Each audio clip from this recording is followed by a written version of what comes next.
This is Dani Ackley-McPhail from E Spec, and this is Continual Hot Off the Presses, where we tell you about what we've been up to.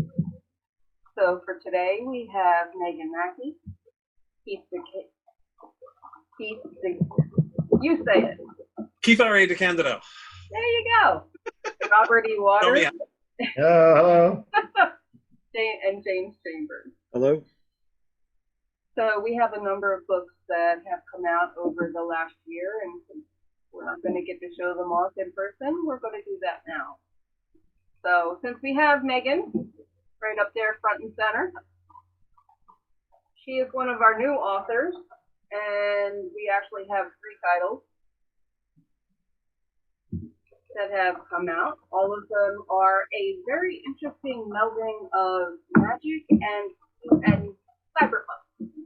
And I'm going to let Megan talk, because clearly I don't have the hang of it today. Well, yeah, it's a series that takes place in an alternate Chicago where magic and technology are in competition with each other. So magic has always existed and technology is caught up. And so it's starting to replace what magic can do. And it's set in our modern times, but it evolved differently. And in the story, we follow the first book, The Finder of the Lucky Devil. We follow Rune Lavu. She has a magical talent for finding things. She meets a cybernetically altered corporate spy who wants her to help him find a wanted criminal called Anna Masterson. The big problem is that she is Anna Masterson. And she doesn't want to be found. And a whole universe. I have a whole universe now. It's expanding. So there are currently 2 books in the main series, The Finder of the Lucky Devil, and then The Saint of Liars, which will be coming out in ESpec later this year. It's being republished. And then what the art behind me here is the cover for the 3rd book in the series that will be newly published, because we're Scottish, called The Devil's Day. And I'm really proud because it's like the art is literally like a few days old, so I think it came out pretty cool. And then no, I guess that's sweet. And then there are 2 spin-off books that are not part of the main series. It doesn't follow our main protagonist Rune Lavu and her compatriot Saint Benedict, but they are I would call them necessary side reads. The first one is Death in the Crone, which is me taking one of my side characters from Saint of Liars and going, you're just way too interesting to not have more to say about you. And I wrote a fun little romance about, why, asking the question, why does the sexy immortal guy always go for the 16-year-olds? So he's starting to date a 68-year-old. What are they going to talk about, really? Surprisingly a lot. Yeah, a 68-year-old, there's plenty to talk about, lots of opinion there. And then there's the second spin-off book, which is actually spun off into its own series, is Saint Code the Lost. And this is centering around a protagonist called Saint Augustina, who is another cyber spy. She is an antagonist in the first book, but she was just far too interesting to just leave there. So this is a bit of a story that is more like her redemption story that launches her off into her own series. And you can read this one independently of the other books. It's a good starter if you're more into the cyberpunk side of things. But if you read the first book, you have it's just richer. That's all that's different. I think I've had a couple. No, go ahead. I've had a couple of people actually start with Saint Code and then go back to find out more about her and stuff. And then there will be a second book in the Saint Code series coming out either way late in this year or next year, called Saint Code the Constable. I think I like he's going to have a lot of editing to do. So the thing I like is that this one is primarily focused on the magic and the tension with the technology, and this is just the opposite, where you're getting primarily the tech aspect and the magic is coming into play. Yeah, a little sprinkling of magic on top. So for Keith, one, he is a contributor to Footprints in the Stars, which is Yes. book 2 in the Beyond the Cradle series. But he also has an upcoming novel, and it's so hot off the presses we don't have it yet. It's at least done. So So why don't it you is go ahead and tell us about it? barreling through the final stages of production. It's actually a collaboration between myself and David Sherman. David Sherman is a longtime writer of various fantasy and science fiction novels, as well as a couple Star Wars novels. And David wrote 2 books, the first 2 books in what's called the 18th Race Trilogy, which is a military science fiction novel about an alien invasion of an Earth colony in the not-so-near future, where an alien race invades, and it quickly becomes clear that this is the same alien race that invaded 17 other worlds that humans have seen wreckage on. And in the first 2 books, they are fighting the aliens and the various Army, Navy, and Marines from the North American Union have to fight them. The third, they were called Issue in Doubt and In All Directions. I was the editor of those 2 books when they were first published. And they've been recently re-released by E Spec Books, who were then going to do the 3rd book, which is called To Hell and Regroup. For a variety of reasons, both personal and health, David wasn't able to finish the book. So he asked me, as the person who edited the first 2 books, to work with him to finish it off. So we worked on it together, and I think it brings everything to a nice close. We get to learn a bit more about the Dusters, which is the nicknames that they have for the aliens. There's a lot of really nifty combat stuff. Lot of really strong military action. If you're a fan of military science fiction, this is definitely a book and a trilogy that you will enjoy. It was really educational for me because I've written a lot of media tie-in books. I've written a lot of Star Trek novels, World of Warcraft novels, supernatural novels, and so on, things in other people's universes. So this is very much like that, but even more so in some ways because I was trying to stick to David's style. The people reading this 3rd book are here to read a David Sherman book, not a Keith DeCandido book.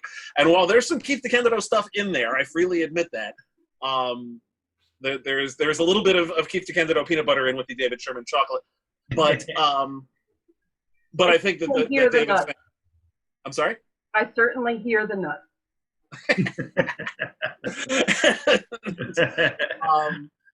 And I had a lot of fun doing it, and it was very educational for me. This is a genre I haven't worked in very much, and I learned a lot, really, about a lot of the nuts and bolts of how the military works. I'd done previous things that had some military stuff in it, but it all really barely scratched the surface. So that was really cool, and that book will be out soon, I think. Fairly soon. We're actually just waiting for the cover. Right. And then it will be a book. For those who aren't familiar with David Sherman, he's best known for writing the Starfest series with Dan Craig and his own series, which is Demon Tech.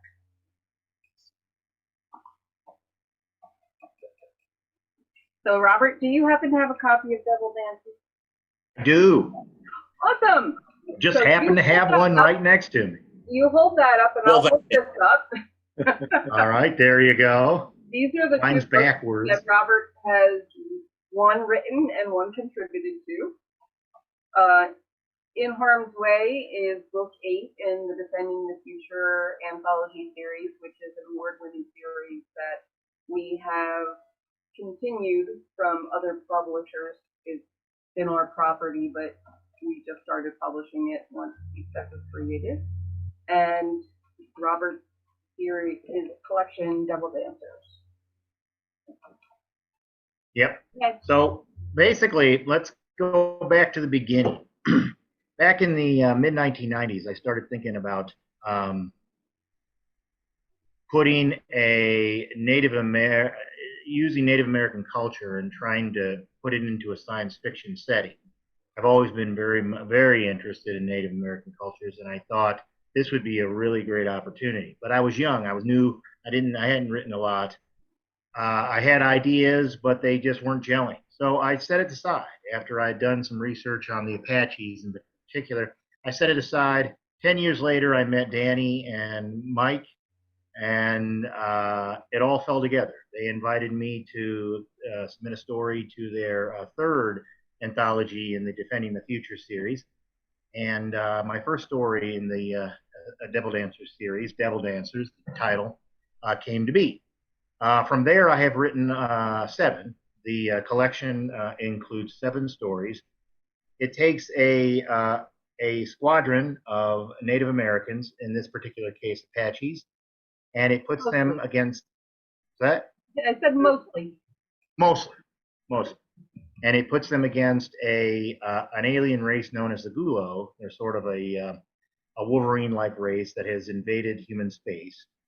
And the focus is on Captain Victorio Nanton and his Devil Dancer pilots, and 7 stories total. They, in order to gain strength and courage to face this enemy, they draw from their culture, they draw from their experiences. They do what the Apaches have this dancing troupe called the Gan Dancers or the Gon Dancers. In the stories, they're called Devil Dancers. But the idea is that each dancer in the troupe represents one of the mountain spirits that Usen Lifegiver sent to Earth to teach the Apache how to be good citizens, how to be good people, how to help clothe and feed the poor, and how to heal the sick, and just be good citizens. And so they do these ritual dances in order to connect themselves with the cosmos and with Usen Lifegiver and the spirits. And they wear very elaborate, as you can see on the cover. I don't know how well you can see. They wear these very elaborate headdresses and costumes, and it's quite and in some, because of the masks that they wear, it actually looks rather devilish. It's kind of scary. Some of them are kind of creepy. And that's in the actual dance, not in combat. Not when they're in the cockpit fighting the Gulo. I can promise you that. They wouldn't have any room for the headdress. No, they do that usually prior to the fighting. But there are 7 stories in this anthology. Most of them have been published in the Defending the Future series. 1 was published outside, and there's 2 brand new stories in here too. So there's brand new stuff. It came out, I believe, in November. I believe is when it was published last year, 2019, in November. Yeah. It's ready. The 2 things that I really like about this series is, 1, it incorporates the spiritualism in a combat context, which there is a very strong tradition of that across religions with military people to get through what combat is. And this was a very interesting take on that. Yeah. And go ahead. The other thing about the collection is that each story is individual and separate, but there is a very clear, well-defined arc, so that you really feel like you're experiencing the progression of these characters. Yeah.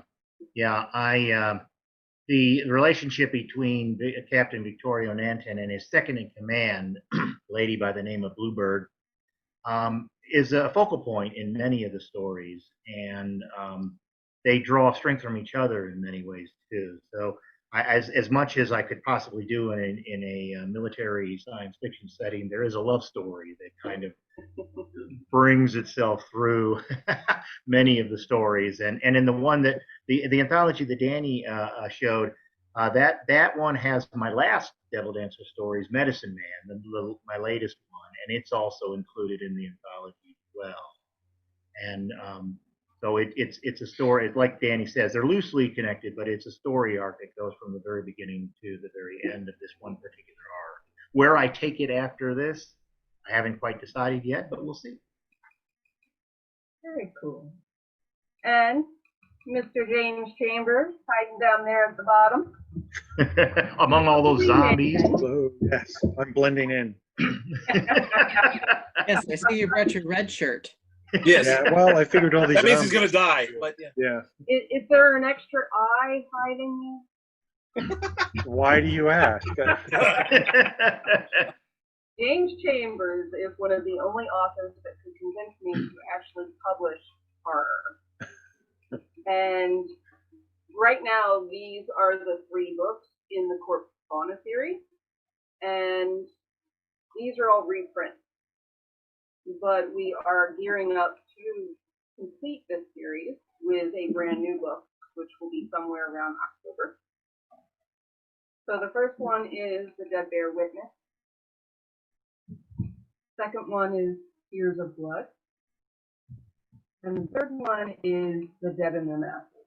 And the series harkens to a familiar trope in that genre of serials.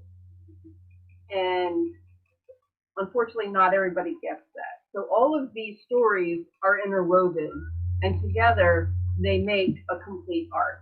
And they give you all the pieces to understand the horror story that you. So you read them independently, but understand that there's more to come. Yes. Go ahead and tell us something. Well, for the Corpse Fauna series, like Robert, I can actually go back to the 90s for the origins of this. And I write about this in the afterword, I think, of Tears of Blood. But there was a time in about the mid-90s where if you were into movies and fiction about the living dead, you could conceivably have seen every worthwhile movie, read every book, read every comic. In one weekend? What's that? I said in one weekend. Well, maybe not in one weekend, but you could have taken it all in. And that's where this series has its origins, is kind of in that there was a period in the mid-90s where living dead, zombies, whatever, were not popular. And nobody was doing that kind of thing. And at the time, I was doing an independent comic book series called Shadow House with a group of friends. And my partner on that, as a publisher, and I wanted to do a zombie comic because we missed zombie stories. We liked zombie stories. And so I came up with a story about people in prison when the dead come back to life and start to overrun the earth. The comic never happened. This was around 1997. I see Keith laughing. As many comics do, it never happened. And eventually, a publisher asked me if I had any zombie stories. They wanted to do chapbooks. And so I wound up writing the first story, The Dead Bear Witness. An early version of that was published as a chapbook. And right around the time that chapbook was published, zombies became incredibly popular all of a sudden. Brian Keene's book, The Rising, was published. 28 Days Later came out and was a huge hit. The Walking Dead comic took off. And all of a sudden, zombies were the new thing, or zombies were the new vampires, was the way it was put at the time. You know, they were just super popular. So by that point, I had written. What's that? Green was the new black. Yeah. Yes, exactly. So you're saying zombies had come back from the dead? Yes. Yes, they did. They are awfully hard to kill. And I had written The Dead Bear Witness, and I had written a sequel to that, originally called Crying Tears of Blood, Sweet Like Honey, which was published in a magazine, Barebone number 9, I think, the original version of that. And then the publisher that had asked me for the chapbook did an anthology called The Dead Walk and reprinted The Dead Bear Witness in that with a bunch of news stories. Did a follow-up to that called The Dead Walk again, and that's where the original draft of The Dead in Their Masses was published. And, you know, I was writing these always with the goal of kind of finishing a story. And the plan was then to take all of those stories and expand them into longer pieces and publish the full Corpse Fauna cycle. And that original publisher was on board for that until they weren't. put it until they bit off more than they could chew, and things sort of ground to a halt.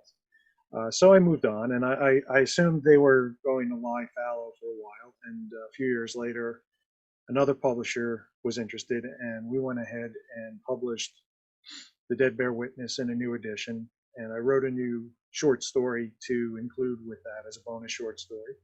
And we published Tears of Blood again with a new bonus short story to expand the Corpse Hunter world and the characters. And we got book 3 ready to go. And then that ground to a halt. And that publisher Died also. gloriously. What's that? Died gloriously, not to be resurrected. Yeah, I would say ingloriously, but died is the key phrase. And Are honestly, we all authors of zombie books then, where all of our series got destroyed by other publications and had to be resurrected at E Spec? Yeah. well, E-Spec to the rescue. This was I Yep. didn't think Corpse Hunter was going to come back. At that point, my frustration level was great. I published most of what I had intended to publish in the cycle, and I figured, all right, enough is enough. And then Danielle and Greg Shower asked me about maybe doing these with E-Spec as part of the Paper Phoenix imprint. And I was like, well, do I make another try at this? So Yeah. what's it? And so here we are. And book 4 is book 3, The Dead in Their Masses, includes an all new short story as a bonus short story. So that was most of the stuff that ESpec has published has been reprint, but that story is new. And then the final volume in the cycle, the 4th novella, tentatively titled The Eyes of the Dead, will be published hopefully later this year. And that will be all new. And I'll have achieved the goal. And then, I think once you complete your zombie cycle, then you have accomplished full zombiehood, and it will just continue shambling on into the future. So we do have some books that, one book that the author could not be here today, and that is Death and Grace by Michelle D. Saunier. And Good this cover. is a Yeah, I was just thinking that's an awesome cover. Thank you.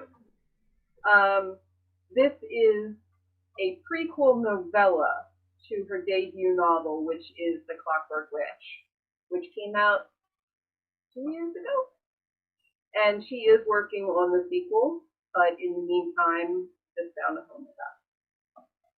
And for me, talking about resurrection, Baba Ali and the Clockwork Jinn was from the same publisher that disappeared when the Correspondent was last published.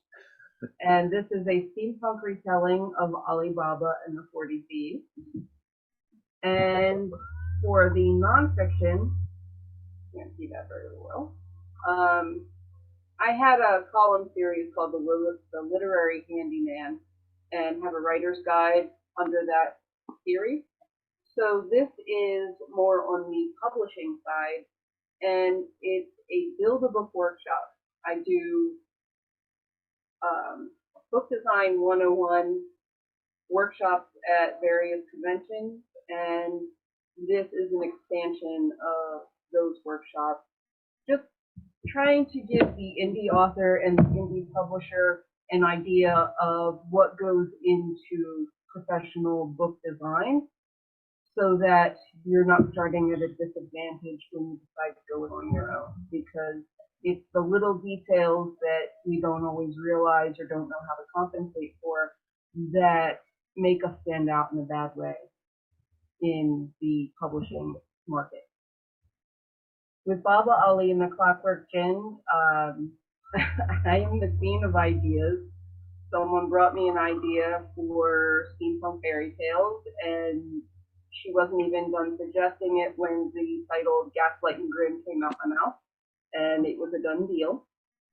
And Baba Ali and the Clockwork Jinn started out as a story for that anthology, but you don't realize the original fairy tales and folklore and mythology were oral traditions in most cases. And when you tell a story is very different from showing a story the way that we're told to do. So something that was just a few pages in the original grew to be 17,000 words, and we were told that's a novel, go finish it.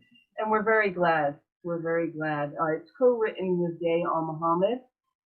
I knew when we started working on Gaslight and Grin that I wanted to do Ali Baba and the 40 Thieves. From a young child, it was always my favorite fairy tale. My mom worked at CBS Records, and one year I got a record that had Ali Baba on one side and Beauty and the Beast on the other, and I totally wore out the Ali Baba side. I don't know why. I had a lot of fun with it, and the tale itself lent itself so well to a steampunk interpretation. It was just so much fun, and the culture itself actually lent itself to it, because there's a book from the 13th century called The Book of Knowledge of Ingenious Mechanical Devices by Al-Jazari. It's like, you were just waiting for me. Originally, I had asked Day if she would be my cultural consultant, because she was actually born in Tehran and appreciates and has knowledge of not only the culture, but the storytelling tradition, which is something that I also wanted to catch. I didn't want to just capture the culture. It is such a rich environment for storytelling. It's what it's known for in one aspect. So I wanted that to come through the story, and she was going to help me with that. But we had so much fun with all the little details that she just ended up writing it with me, and it was a blast. So that is the titles that have come out. Or about to come out. Yes, we're about to come out. There are a few more, and unfortunately those authors couldn't be with us this weekend today. We have 2 science fiction books coming out by Christopher L. Bennett, and that's Arachne's Exile, and, well, Arachne's Prime and Arachne's Exile. And it's about a colony ship that goes into deep space and finds more than they were banking on, and totally changes the course of their journey. And I'm not going to say any more because that would be cool. So, does anybody want to tell us a little bit more about what they have coming up? Well, I'm working on the next Precinct book. Yes. Which is another series that was actually with 2 different publishers. It actually started out with Simon & Schuster in 2004, and then the imprint that it was part of was canceled, so the book was stuck by itself. Oh. Then it was picked up in 2011 by a publisher, who then reprinted Dragon Precinct and published Unicorn Precinct, Goblin Precinct, Griffin Precinct, and the short story collection Tales from Dragon Precinct. And then the series was then resurrected after that particular publisher fell into the swamp. E Spec reprinted the previous books and then also did Mermaid Precinct, which came out last year.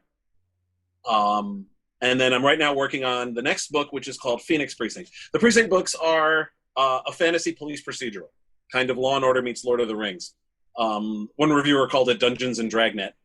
And that's great. It's in an epic fantasy setting in the port town of Cliff's End, where, you know, it's sword and sorcery stuff with humans and elves and dwarves, and there are wizards and there's magic and stuff like that. But the main characters are members of the Cliff's End Castle Guard, who are tasked with maintaining law and order within Cliff's End, including solving crimes. So it follows 2 characters, and like Robert and James, this does in a sense go back to the 90s, because these are 2 characters that were role-playing game characters that I did in my 20s. Both Torin Benwivel and Danthras Tresillian were Torin was a D&D character. He was a ranger, and Danthras was a fighter in what eventually became the Wildside gaming system that was released in the 2000s. Damn, they're old. Yeah. And I loved these were. I mean, I played tons of different characters in my RPG days back, going all the way back to from high school up until my late 20s, and those two characters though stuck with me of out of all the ones I played. Both of them were fairly long-lasting characters for one thing, and I always wanted to do something with them, and eventually I hit on the idea of making them cops, and thus Dragon Precinct was born. The Phoenix Precinct is going to involve a section of Cliff's End that has a lot of refugees. One of the neighboring city-states had a major fire, and a lot of people lost their homes, and they migrated to Cliff's End. And they actually basically created a new neighborhood for them to live in called New Barlin. And they created a separate precinct there called Phoenix Precinct, where there are some issues. There are always issues. Yes, and Torrin and Danthras will have to deal with Yes. You spend a whole book on it. Yes. So, we all also have two things in common. One, we are all contributors to the upcoming anthology Horns and Halos. Stories Yes. of angels fallen and otherwise. Yes. And we also have all contributed to the E Spec Books author reading series. And while not all of the works that we have discussed here have been recorded yet, Sorry. that's okay. I'm sitting here going, oh my God, I just forgot. Jim has to do some catching up too. Yes, they do. You have no idea how hard it is to get a length of time, of quiet time in the house long enough to do a recording. It's the quiet time without the kids storming in wanting something. I think Mike waits until he hears me talking out loud, decides that's when it's a good time to come in. So, yeah. But that's okay. You don't need to sleep, right? Sleep? What? Sleep is for wimps. Happy, well-adjusted wimps, but wimps nonetheless. So, lest people get the wrong idea, ESpec Books is not just a reprint publisher. We've just reached the point where we can start to explore titles that have lost their homes and bring them back out, in addition to all of the new products that we're doing. And it is wonderful to work with so many authors who have content that we believe in and want to see built upon. And to do that, we need to bring the new things out. So that has been our focus in the last year. And knock on wood, I think we're pretty caught up. I know all my stuff's out, which I forgot to mention those. I have a series called the Eternal Cycle series, which is Iris Elves in New York City fighting evil demigods. 3 novels, Yesterday's Dreams, Tomorrow's Memories, and Today's Promise. And the last 2 books were just re-released also within the same period that these books have come out. So Pretty much only new stuff from here on out. Yes. Mostly, yeah. We I think we've gotten pretty much all of the reprints all up to speed, and so That's great. I'm certainly grateful for the reprints of the Precinct series, partly because you guys did slightly better covers, and also there's some bonus material in the reprints, which is nifty. There's short stories in the back of each one, which adds, I think, a little extra value to the books. definitely. And I would add too that even though I guess with the Corpse Fauna books, at least I can say that even though these are reprints in some sense, you treated them as if they were new publications. They went through some pretty extensive editing in terms of safeguarding the continuity across the books and making sure that everything adds up. And so that was very valuable because a lot of these pieces have been written over the years at different times, and so there were certainly things here and there that might not have meshed exactly, and we were able to smooth a lot of that out. So, I look at these editions as pretty much the definitive editions of these stories, which is nice. We books are the magic we make, and sometimes it's the magic we have to make better. Yep, Just to Dragon show how good the Precinct. cover is. Thank you, Megan. Yeah, they're nice. It is a covers. cool cover. Yeah, no, the covers. Yeah, I mean, that's pretty sweet, man. yes. You got a sword and everything. It's kind of fun having to find the different swords and Yes, because each book has its own sword.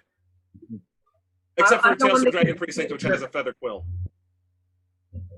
which was a nice touch.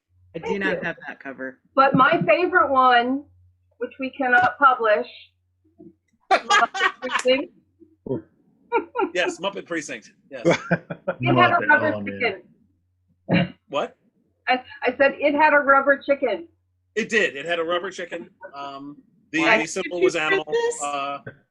And Why can't you print this? No, well, because it's Muppet Precinct. yes. Oh. And given who owns the Muppets, it is perhaps not a good idea. No. But we had to because oh yeah, crazy haired dude wailing on the drums. Yeah. So Robert, what else do you have coming up? Yeah, I was about to ask. On E Spec, if that's okay, I can mention something like that. Next year, early next year, I have a novel coming out with Baen and Baen Books. It's a collaboration with Charles E. Gannon. It's set in Eric Flynn's 1632 Ring of Fire series. It's called 1636 Calabar's War, and it is set in the New World. It is set primarily in Brazil, but it also is set as well in the Caribbean. And it takes some of the characters that have been introduced in the series up to this point and new characters, and just carries the storyline forward in the New World. The New World in that series, if anyone's interested or familiar with that series, it's an alternate history series that Baen has been publishing since, I guess, 2000. There's a dozen or more books, more than that. There's probably, I would say, they calculated at one time there's like over 8 to 9 million words written in this series. It's one of the most it's one of the best-selling alternate history series in the history of alternate histories, and it's still going very strong. So I'm quite honored. Run mini-con. Exactly. It's gotten to the point where they have their own little mini conventions, and one's coming up soon, as a matter of fact, probably end of the summer or early fall. Live. Yeah. So the novel's called 1636 Calabar's War, and it's going to deal with. We're going to begin to deal with this issue of slavery in the New World, which is something that must begin to be addressed in the series if we're going to continue to do stories and large narratives in the New World. So it's coming out early next year. I don't have an exact date yet, but I believe sometime in February. But who knows? That could slip. But be looking for it. So I'm really excited, and it was an honor to work with Chuck on it. And hopefully it'll, we'll be able to do another one as well. Cool. Well, I think that is it then. I thank you all for coming and for everyone that's here watching. And we hope that you'll check out these books and ESpec in general, and on YouTube, the ESpec Authors Reading Series. I brought it up. You can find me online at DeCandido.net, which is a spectacularly primitive website, but it links to everything else. It has a list of links of my most ordering information for my most recent books, links to my blog, my Facebook page, my Twitter feed, my Instagram account, my writingfortor.com, my YouTube channel where I've been doing readings of short stories over the last couple months, and some other stuff as well. So that's the best guide to cyber stalking me, is to just go to DeCandido.net. I suppose mine is MeganMackieAuthor.com. And similar thing, you can I have a newsletter thing that you can sign up for when you want to hear about when this gets finally launched. Or and also you can find me on Facebook and Instagram. I'm technically on Twitter, but I don't really check it because it feels like screaming into the abyss to me. To be fair. I'll scream for you. So you're most likely, if you want like personal interaction with me in a media format, Facebook and Instagram are your best bets. And again, it's Megan Mackie, author. I share Megan's view on Twitter. I'm most often, if I'm on Twitter, I'm re-screaming something into the abyss. Excuse You me. can find me at my website, jameschambersonline.com. And that has links to where you can find me on Facebook and Instagram and probably other places that I can't think of at the moment, but I'm not hard to find online. You can find me on my website, roberternestwaters.com. Is that what the And E stands for? That's what the E stands for. Yes, yes. A lot of people think it stands for Edward or Earl or something like that. No, it's Ernest. That's my grandfather's name. I was going to say that's important. It's cool. Yeah, so it's roberternestwaters.com.